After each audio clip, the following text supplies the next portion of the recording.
I coached for years before I figured out these 5 things.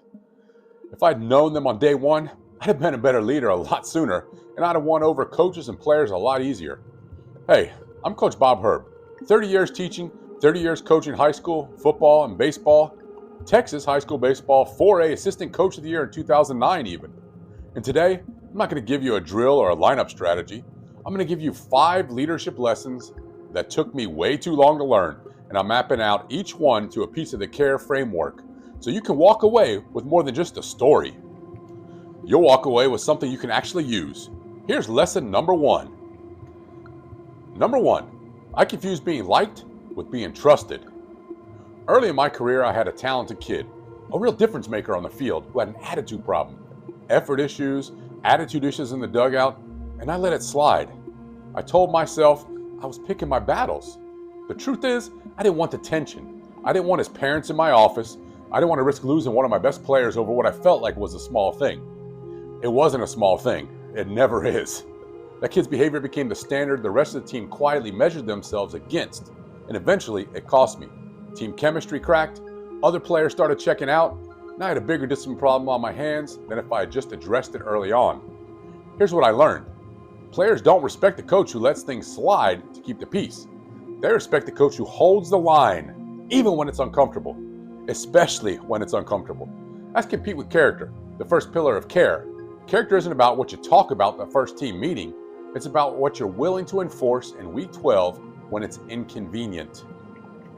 Number 2, I thank the stars, not the grinders.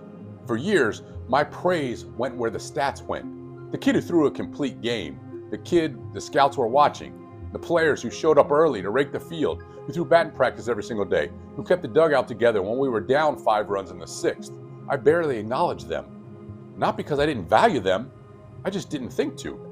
One year, I lost a kid like that.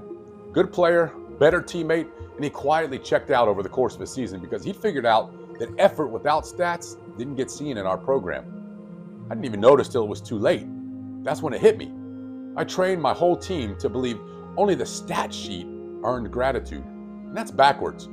Acquire an attitude of gratitude and greatness means catching people doing things the right way, not just catching them doing things well. Greatness in the program isn't built by your best player. It's built by how you treat your 20th man. Number 3, I thought respect was automatic because I was the coach. I want to tell you about a belief I had early in my career, and honestly a mistake I made that I still think about. I expected loyalty and buy-in from players simply because I was the head coach. I didn't do the work of earning it early on. I didn't check in on them outside of practice. I didn't know what was going on in their lives. I didn't advocate for them when it mattered. I figured the title did that work for me. It doesn't. Respect isn't a function of your job title. It's a function of what you actually do for the people in your charge. Whether you show up for them, whether you fight for them, whether you notice them as people, not just roles on a depth chart. When I finally understood that, my relationship with my players changed completely. That's respect and responsibility, and it's the pillar I got wrong the most in my early years. Respect flows towards you because of what you earned, not because of your title. Number 4, I didn't change with the times early enough. Early on, I coached the same way over and over, the same energy year after year, because it worked before. So I assumed it would keep working. What I didn't notice was that the kids in front of me had changed. Different attention spans, different relationships with authority, different things that actually motivated them. And when engagement started dropping, I told myself it was kids these days. It wasn't. It was me. I stopped adapting. The moment I started actually watching who was in front of me, not who used to be in front of me, practice got sharper, buy-in went up, and coaching got fun again. That's Engage Enthusiastically. Enthusiasm isn't a switch you flip once at the start of your career and coast for 30 years. You have to keep re-engaging with the actual team standing in front of you every single season.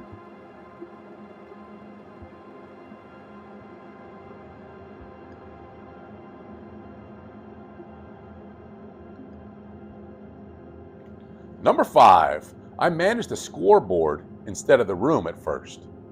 The last one, and it's the one I think about the most. In a tight season, I made a call to prioritize winning over doing right by a kid.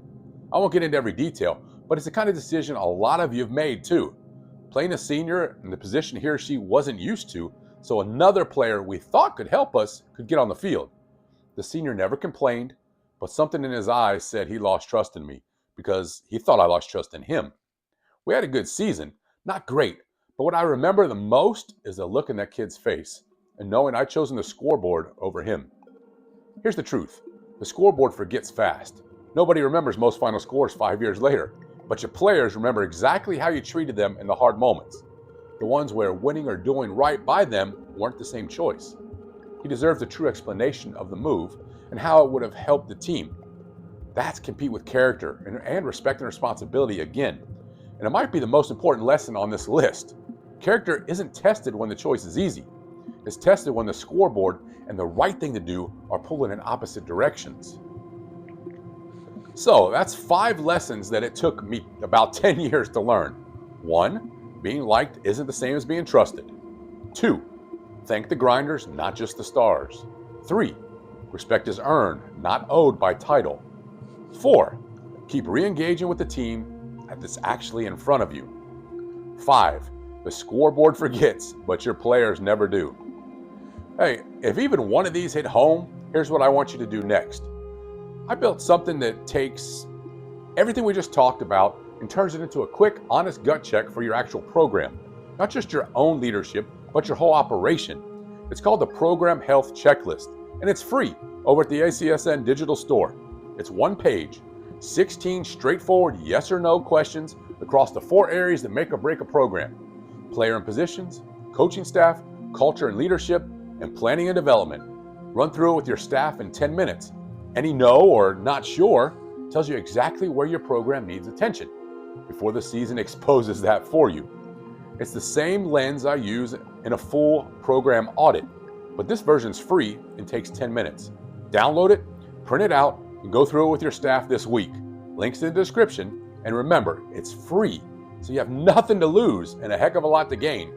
If this video helped you, subscribe. I'll keep sharing what 30 years of coaching and leading taught me, mistakes included, so you don't have to learn about them the hard way. See you in the next one. I'm Coach Bob Herb.